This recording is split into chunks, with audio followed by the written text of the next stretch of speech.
आशिया खंडातील सर्वाधिक वेगानं वाढणारं शहर अशी ख्याती असणारं आपलं छत्रपती संभाजीनगर आणि धर्मवीर छत्रपती संभाजी महाराजांच्या नामाभिधानाला शोभेल असं कार्य करण्यासाठी अविरत कष्ट घेणारे आपले हक्काचे लोकप्रतिनिधी श्री अतुल सावे। त्यांच्या आजवरच्या कामाचा आलेख कायम उंचावत गेला। मतदारसंघासह शहराला सर्व सोयी सुविधांनी युक्त करण्यासाठी ते कायम प्रामाणिकपणे प्रयत्नरत राहिले।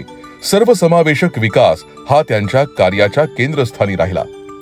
मतदारसंघासाठी त्यांनी केलेल्या कार्याचा हा संक्षिप्त लेखाजोखा। मतदारसंघाच्या विकासात्मक आणि रचनात्मक कार्याला वाहून घेतलेल्या अतुल सावे यांना कार्याची ऊर्जा महापुरुषांकडून प्राप्त होते असं ते मानतात। त्यामुळेच शहरात विविध ठिकाणी महापुरुषांची प्रेरणादायी स्मारकं उभारण्यासाठी आणि त्यांचं सुशोभीकरण करण्यासाठी ते आग्रही असतात।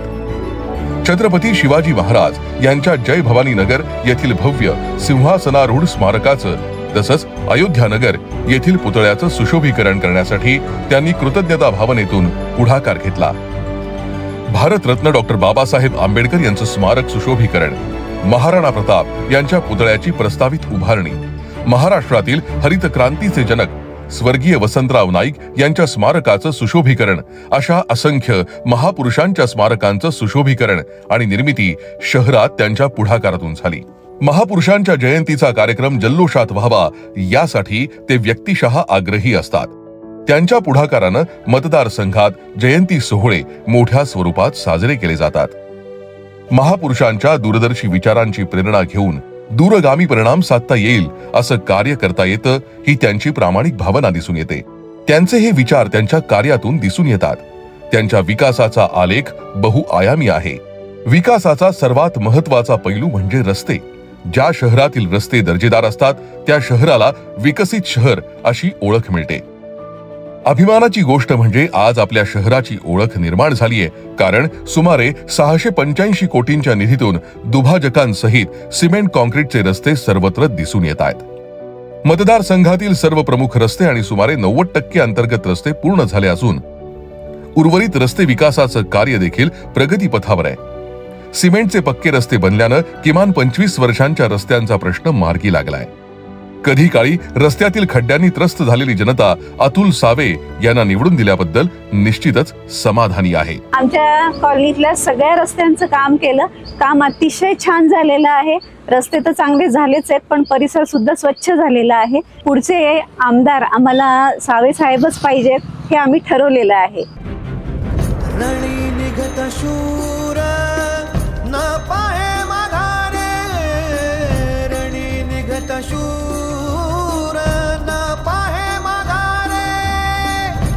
समझ धीरे, समझ धीरे विठ्ठला, समझ धीरे, समझ धीरे, हो समझ धीरे। रस्त्यांसोबतच शहराचा पाणी प्रश्न सोडवण्यासाठी अतुल सावे यांच्या प्रयत्नांना यश मिळालं आहे।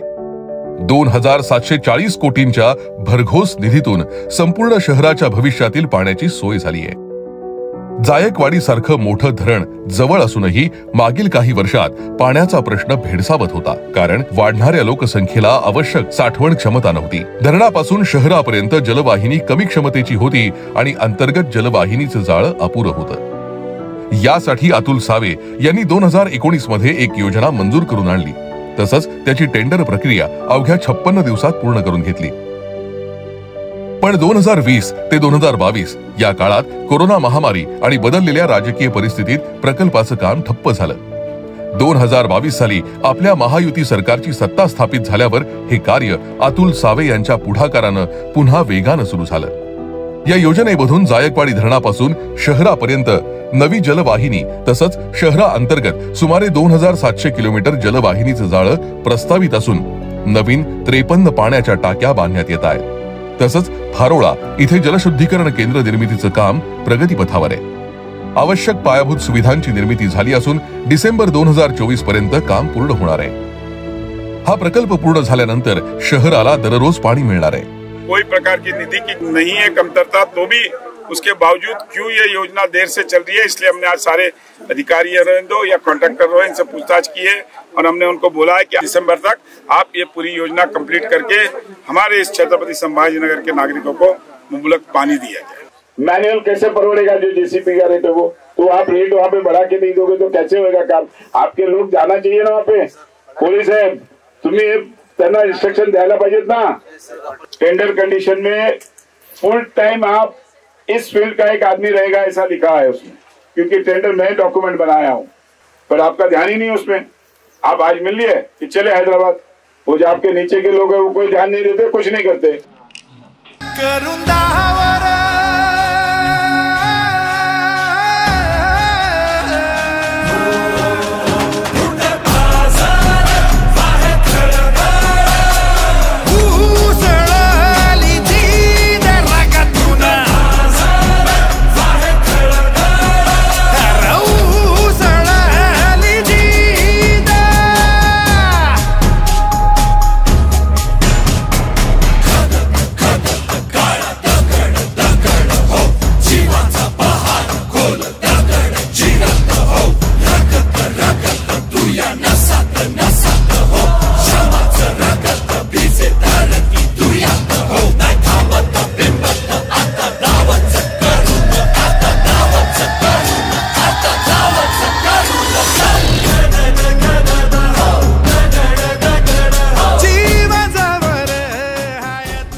इतर प्रश्नांप्रमाणेच शहरातील स्वच्छतेचा विषय देखील अतुल सावे यांनी दूरदर्शी उपाययोजना करून मार्गी लावला। काही वर्षांपूर्वी शहराचा कचरा प्रश्न ऐरणीवर आला होता। शहरात निर्माण होणारा दैनंदिन कचरा मार्गी लावण्यासाठी अपुऱ्या जागा, सोयी आणि पायाभूत सुविधांची कमतरता भासत होती। त्यावेळी जागोजागी झालेले कचऱ्याचे ढीग अजूनही लोकांच्या स्मरणात असतील। तेव्हा अतुल सावे यांच्या विशेष प्रयत्नातून शहरासाठी सुमारे 108 कोटींचा निधी मिळाला आणि त्यातून कचऱ्यावर प्रक्रिया करण्याचा प्रकल्प यशस्वी झाला। घरोघरी कचरा संकलनासाठी घंटा गाड्या सुरू झाल्या आणि शहराचं रूप पालटलं। यासोबतच आता सुमारे 232 कोटींच्या निधीतून मतदार संघातील भूमिगत गटार योजना मंजूर झाली असून हे कार्य प्रगतीपथावर आहे। केंद्र आणि राज्य सरकारच्या सहकार्यानं DMIC, ड्रायपोर्ट यांचं कार्य अतुल सावे यांच्या कार्यकाळात प्रगतीपथावर सुरू आहे। शहरात मोठे प्रकल्प आणि कंपन्यांची गुंतवणूक आणण्यासाठी आधी दर्जेदार पायाभूत सुविधा उपलब्ध असणं आवश्यक असतं। रस्ते आणि पाणी यांना त्यात अग्रक्रम असतो। त्यामुळे या पायाभूत सुविधा आणि प्रगतीपथावरील कामं यांचं सादरीकरण करून मोठ्या प्रकल्पांना शहरात येण्यासाठी आवाहन करण्यात आलं। आपली औद्योगिक पार्श्वभूमी आणि राज्यातील मंत्रिमंडळातील स्थान यांच्या जोरावर अतुल सावे यांनी टोयोटा किर्लोस्कर, पिरामल फार्मा, एथर एनर्जी, लुब्रिझोल, JSW इलेक्ट्रिक अशा अनेक बहुराष्ट्रीय कंपन्यांची थेट गुंतवणूक मिळवली। अनेक कंपन्यांसाठी तर जमीन हस्तांतरण देखील झालं असून लवकरच त्या पूर्ण क्षमतेने सुरू होतील।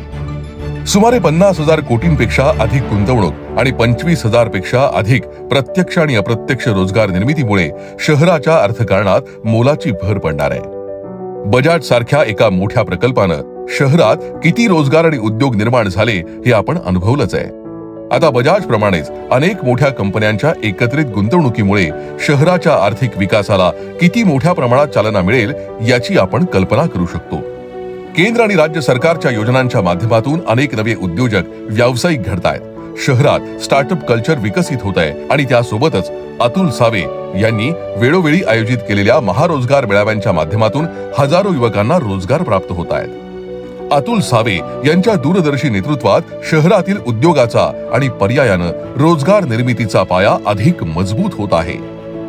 पायाभूत सुविधांच्या सहित इतर अनेक क्षेत्रात त्यांनी विकास घडवून आणला। पर्यटनासाठी त्यांनी केलेल्या विशेष प्रयत्नातून अनेक तीर्थक्षेत्रांसाठी भरीव निधी उपलब्ध झाला। G20 परिषदेच्या निमित्तानं शहरात आयोजित वुमन्स 20 या परिषदेच्या माध्यमातून शहराच्या सौंदर्यीकरणात मोठी भर पडली। आरोग्याच्या सोयींसाठी अतुल सावे विशेष आग्रही असतात। त्यांनी विभागनिहाय ओपन जिम आणि जॉगिंग ट्रॅक निर्माण केल्यानं नागरिकांना याचा विशेष लाभ झाला। विशेषतः महिला आणि ज्येष्ठ नागरिक या व्यायाम साहित्यांचा उपयोग करताना दिसून येतात। मुख्यमंत्री सहाय्यता निधीतून शेकडो नागरिकांना थेट लाभ मिळवून देताना शस्त्रक्रिया आणि उपचारांसाठी कोट्यवधींचा निधी उपलब्ध करून देण्यात आलाय। यासोबतच गरजू नागरिकांसाठी भव्य हेल्थ चेकअप कॅम्प, रक्तदान शिबिर, डोळ्यांवर शस्त्रक्रिया, चष्मे वाटप, आरोग्य साहित्य वाटप, अँब्युलन्स सुविधा अशा विविध माध्यमातून सोयी सुविधा देण्यात येत आहेत. कोरोना काळात सावे साहेबांच्या मार्गदर्शनात प्रतिबंधात्मक, परीक्षणात्मक आणि उपचारात्मक अशा सर्व स्तरात यंत्रणा उभी करण्यात आली. प्रतिबंधात्मक यंत्रणा कोविड होऊच नये यासाठी जनजागृती बरोबरच मोफत लसीकरण, मोफत पीपीई किट, सॅनिटायझर आणि मास्क वाटप करून समाजातील सर्व घटकांना आवश्यक साहित्याची उपलब्धता करून देण्यात आली. परीक्षणात्मक यंत्रणा कोणाला कोविड झाल्याची लक्षणं असतील तर ठिकठिकाणी मोफत आरोग्य परीक्षण केंद्र उभारण्यात आलं, जेणेकरून योग्य वेळी उपचार सुरू होतील आणि लवकर बरं होण्याची शक्यता वाढेल. उपचारात्मक यंत्रणा जर कोणाला बाधा झाली असल्याचं निष्पन्न झालंच तर त्यांना सर्व वैद्यकीय सुविधांनी सज्ज आणि भोजनाची व्यवस्था असलेलं अत्याधुनिक निशुल्क आयसोलेशन सेंटर उभारण्यात आलं. सगळ्या प्रकारचं हे कोविड सेंटर आमदार अतुल साहेबांनी या ठिकाणी संभाजीनगरला सुरू केलं आहे. या ठिकाणी पाईप पद्धतीनं ऑक्सिजनची व्यवस्था देखील आहे, ऑक्सिजन कॉन्सन्ट्रेटर्स देखील आहेत.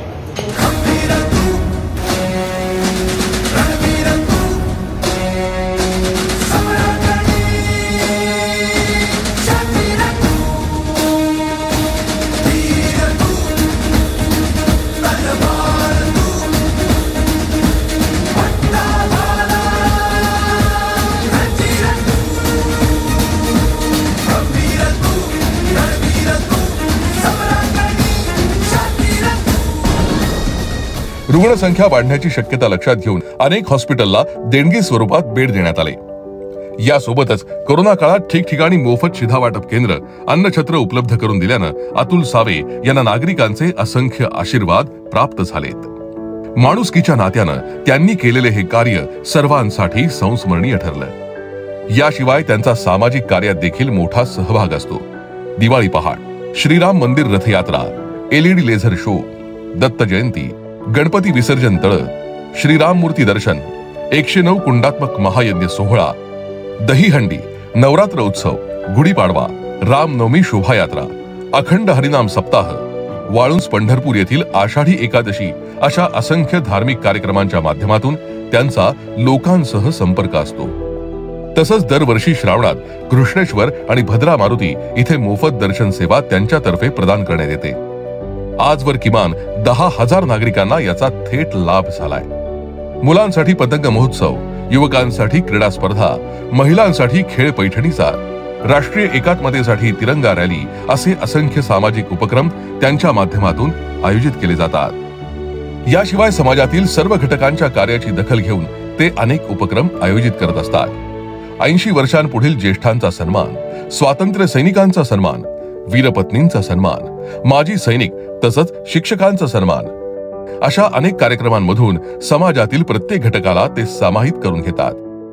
पुढील काही वर्षच नाही तर पुढील पिढ्यांना लाभदायक ठरतील असंच त्यांचं कार्य राहिलंय. अंकिता नावाची मुलगी आहे, तिने 93% घेतली. इथे एवढी स्वच्छ शाळा आहे की नहीं. स्कूल में कैसा है कि ये लगता कपड़े यूनिफॉर्म लगते, बुक्स मंगाओ, ये मंगाओ, चालू रहता. और ये स्कूल में कुछ भी नहीं, सब उनकी तरफ से. और पढ़ाई भी बहुत अच्छी है. कंप्यूटर हर चीज सिखाई जा रही है स्कूल.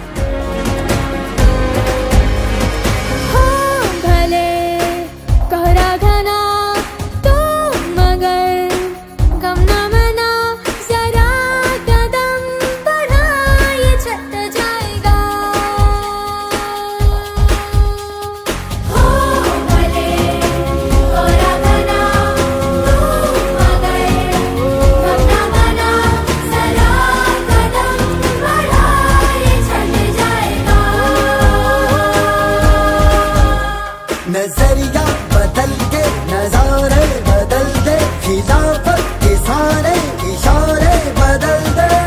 पैरों पे आगे तेरे मंजिल रुकेगी जरूर.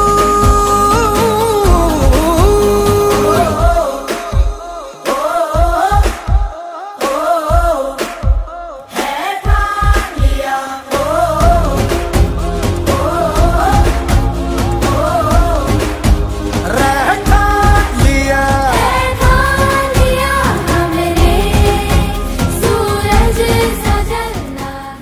रस्ते पुढील 25 वर्ष टिकतील असे, 30 वर्ष शहराला पुरेल अशी योजना पाण्यासाठी, कचरा यंत्रणा कायमस्वरूपी प्रश्न सोडवणारी, उद्योग आणि रोजगार यामधील गुंतवणूक पुढील अनेक पिढ्यांना लाभ मिळेल अशी एक प्रामाणिक, सुसंस्कृत, हुशार, चारित्र्यवान आणि कर्तबगार व्यक्तिमत्व आपले लोकप्रतिनिधी आहेत। मंत्रिपदाची धुरा सांभाळताना देखील आपल्या मतदारसंघातील प्रत्येक नागरिकाचा फोन उचलणारा, सर्वांना सहजतेने उपलब्ध असणारा, दिलेली वेळ आणि दिलेला शब्द पाळणारा असा हक्काचा लोकप्रतिनिधी असणं ही आपल्या सर्वांसाठी अभिमानाची गोष्ट आहे। हर द्वार खोल के गगन कहे विजयी भव, विजयी भव। चला, आपल्यासाठी सर्वसमावेशक विकासावर ठाम राहून प्रामाणिक काम करणाऱ्या आपल्या हक्काच्या सावे साहेबांना पुन्हा लोकप्रतिनिधी म्हणून एकजुटीनं निवडून देऊया।